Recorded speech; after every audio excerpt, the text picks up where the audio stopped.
Two of the cast members here from Scott Pilgrim versus the World. We've got Mary Elizabeth Winstead and also Brandon Routh. Good to see you. Good to see you. Good to see you too. Now, like you said, this has just been kind of like a whole whirlwind thing for you guys, traveling all over. Yeah. I'll have to go back 2 weeks or so. What was Comic-Con like for this movie? It was really great. The movie, we screened the movie there. We did a panel, 6,000 people. We had a lot of fun. They were very responsive to that. And then some of them got to go see the movie. I went to the screening that night, and the movie went over amazingly well. I probably will never experience screenings quite like that with so much love in the air, and to please the fans of fans of the source material in such a way is a great feeling. Absolutely. Yeah, it was overwhelming, I think, just experiencing that kind of joy that the fans had, and just a really, really great night.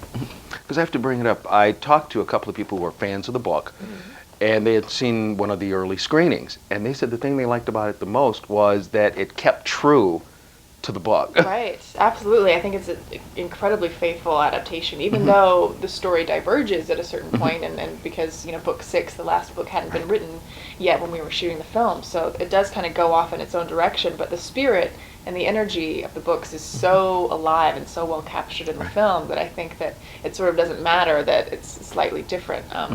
So I think that the fans have been really, really happy so far. Right. Now, in the movie, you play Ramona. Yes. She's a girl who has, I guess you'd say, this long line or long list of guys she had dated. And the next thing you know, Scott sees you, and boom, it's just stars all over the place.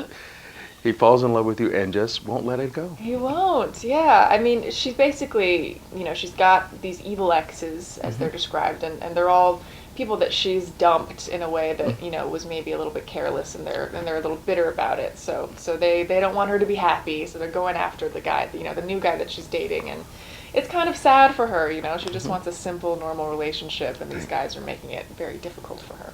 Yeah, because every time you turn around, you run into one. I mean, Yeah. because you're in the band. I'm in a band, called the Clash of Demon Head. And your guy has special powers, but he gets them from, I guess you'd say, another special way. Right. The character I play is Todd Ingram, and I am a 9th level vegan.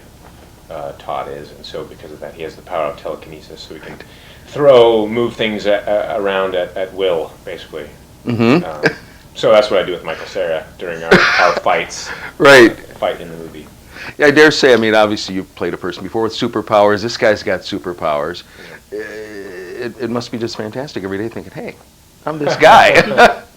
Yeah, it was fun. I mean, it was just fun to do this and be a villain and be in a great comedy like this. Something we were really looking forward to do is show a different side of things. It was a great cast to work with, and amazing director. So. And speaking of which, he did Shaun of the Dead, and I mean, very funny. Like you said, just like with this one, it's kind of neat because when you watch, I mean, you're seeing a movie, then also a little bit of a video game, and as well as a comic book too. Absolutely, yeah. I don't think that so many genres have been meshed into one film quite like this before, and I think it almost creates a new genre in and of itself, and it's so kind of seamless, I think, the way that it incorporates everything, and it's just really beautiful and entertaining to watch. And then for guys, I'd be willing to say probably there were a couple who were talking about, man, I never got a date, but after watching this movie, this now gives them the encouragement. Right, hey, Scott Pilgrim can, beat all those evil exes. Anyone can. That's right.